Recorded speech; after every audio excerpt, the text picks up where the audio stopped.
अरे, तुम मेरे दादाजी हो क्या? कहां से आ रहे हो? ये आदमी क्या देश के अंदर का है? मेरी गाड़ी को थोड़ा धक्का दे दो। इतनी भी समझ नहीं है क्या?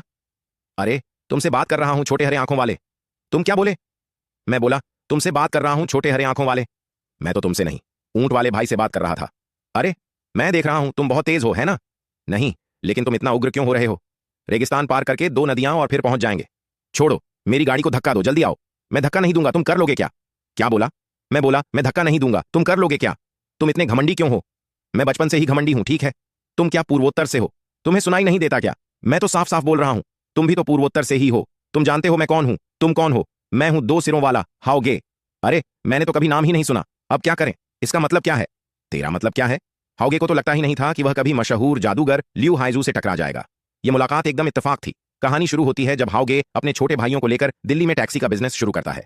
लेकिन सुबह से इंतजार करने के बावजूद कोई सवारी नहीं मिलती। आखिरकार एक लड़की आती है, लेकिन गाड़ी में 3 मर्दों को देखकर डरकर भाग जाती है। इतने लोग क्यों हैं? सब ड्राइवर हैं, ताकि थकान से बचा जा सके। आओ बैठो, दरवाजा खोलो। अरे दरवाजा खोलो ना। कहां जा रहे हो? वापस आओ। तुम नुकसान भरपाई करोगे क्या? माँ, देखो ये लोग काम में बाधा डाल रहे हैं। बताकर तो जाओ कि जा कहां रहे हो।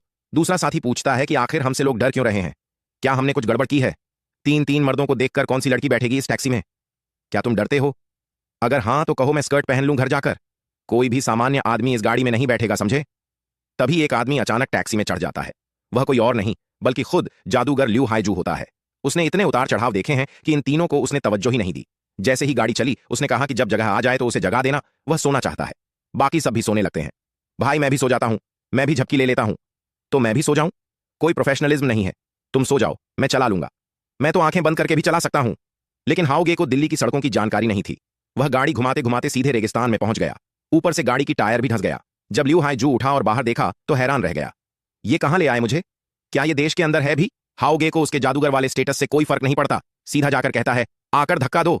मैं नहीं दूंगा, कर लोगे क्या? क्या कहा? मैं कहा, मैं नहीं दूंगा, कर लोगे क्या? तुम इतने घमंडी क्यों हो? मैं तो बचपन से ही हूं। दोनों ने एक दूसरे को जमकर शब्दों से सलामी दी। फिर लियू हाइजू ने 3 मीटर लंबी तलवार निकाल ली, लेकिन हाओगे ने चालाकी दिखाई, उसे धक्का देकर गिरा दिया। तीनों ने मिलकर उसके ऊपर रेत फेंकी। इस पूरी हरकत से लियू हाइजू चौंक गया। तीनों भाग निकले और उसे रेगिस्तान में अकेला छोड़ गए। लियू हाइजू ने कभी नहीं सोचा था कि एक टैक्सी पकड़ने से वह देश की सीमा पर पहुंच जाएगा। उधर हाओगे और उसके साथी दोबारा सोचने लगे कि जब रास्तों की जानकारी ही नहीं है तो टैक्सी कैसे चलाएं। फिर उन्होंने फैसला किया कि किसी कंस्ट्रक्शन साइट पर मजदूरी करेंगे और पैसे जोड़कर घर लौटेंगे।